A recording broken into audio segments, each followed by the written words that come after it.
everybody, it's your old pal Rob. Welcome to another War and Pieces. Today we're going to be looking at another GMT masterpiece because they're just so doggone good it hurts. It really does.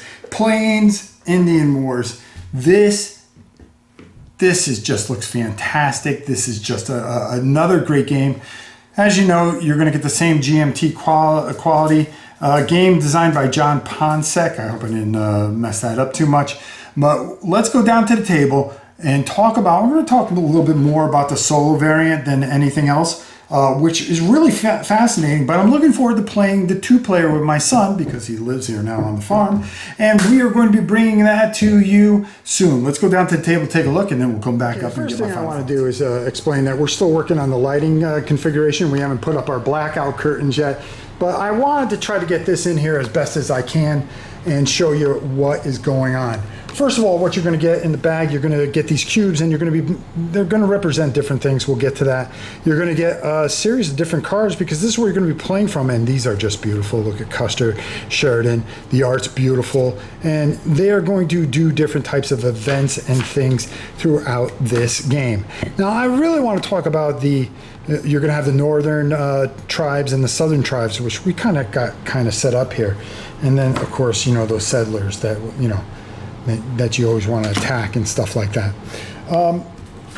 It's going to come with the solitaire rules that we're going to talk about. You're going to have a really nice player aid here that is going to explain all the faces of the dice and everything like that, and your sequence of play. Okay, you're going to be drawing discs to determine who goes first, of course. Just to give you a little shot here, where do we go? Oh, wow. Then the Northern Plain tribe would get to go first. And you're going to make a decision whether you're going to be playing a card from your hand or such. On the back here of the rule book, which is not too thick, and I want to let you know that the complexity and the solitaire is very, very high on this. So this is just perfect what you want to do. Like I said, you're going to pull out one of those discs drawn. There's going to be green, orange, blue, brown disc is drawn. And the player is going to choose and play from 1 to 3 event and war party engagement or migration cards from their respective hands. Okay, after you do that, you're going to replace as many cards.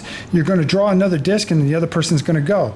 There is a victory point schedule that you're going to have. The Indians, of course, are trying to stop the railroad from joining at any time, and the U.S. players is trying to get this railroad together, as you can see.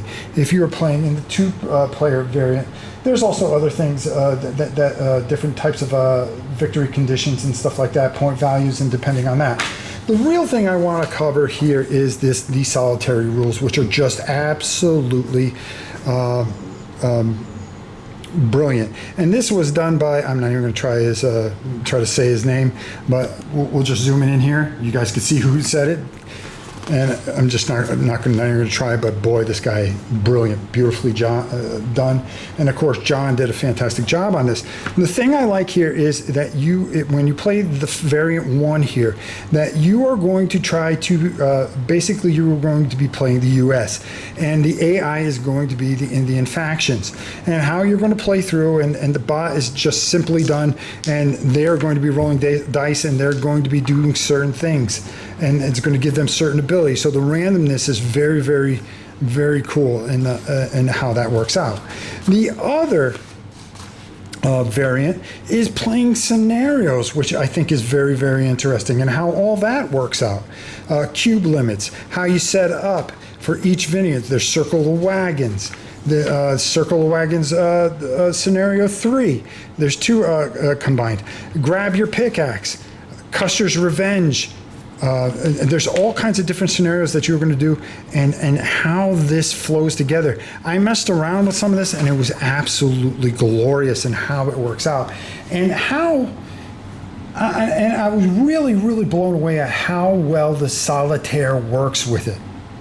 Okay, if ever if you're playing by victory points. And if you tie also, the AI always wins in a tie. So you can't even squeeze out a tie in this thing. Very, very well done The different variances, how they're trying to do the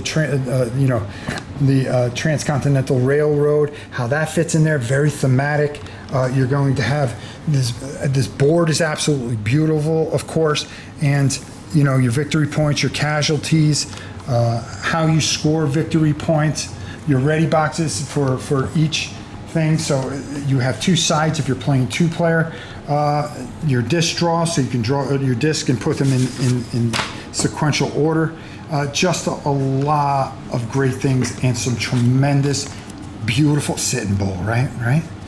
I mean, look how beautiful these cards are. Just so well done.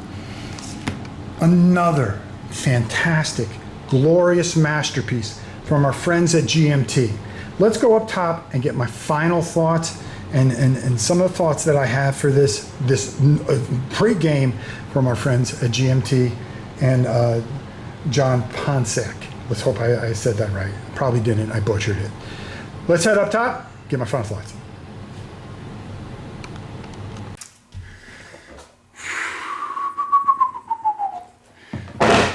I'm going to be playing the two-player version with my son.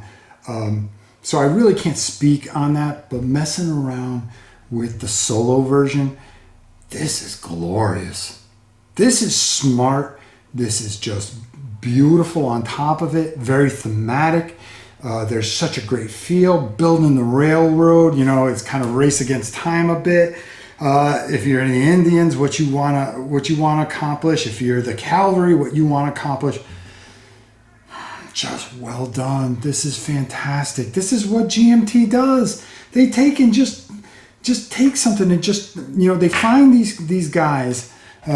John, I'm not even gonna try to butcher your name. I feel bad because you made such a great game. I wanted to make sure that you know that this is just spectacular. This is what I expect when I go and I put out my money for GMT. I know I'm going to get quality. I'm going to get game designers that make great games. I'm going to get everything I want in that box, and I never have to worry about ever coming on this camera and going, oh, well, folks, I'm not too sure about this one. This is a great company. These are great people that they bring in. This is a must-have if you are somebody that is a big soloist, or if you are somebody that you have somebody to play with. You're going to get a lot out of this spectacular game. Plains Indian Wars, go check it out, go pick it up. From the old pal Rob and War Pieces, until next time from the new studio. We'll see you soon. We're still working on it too, folks. Take it easy, everybody.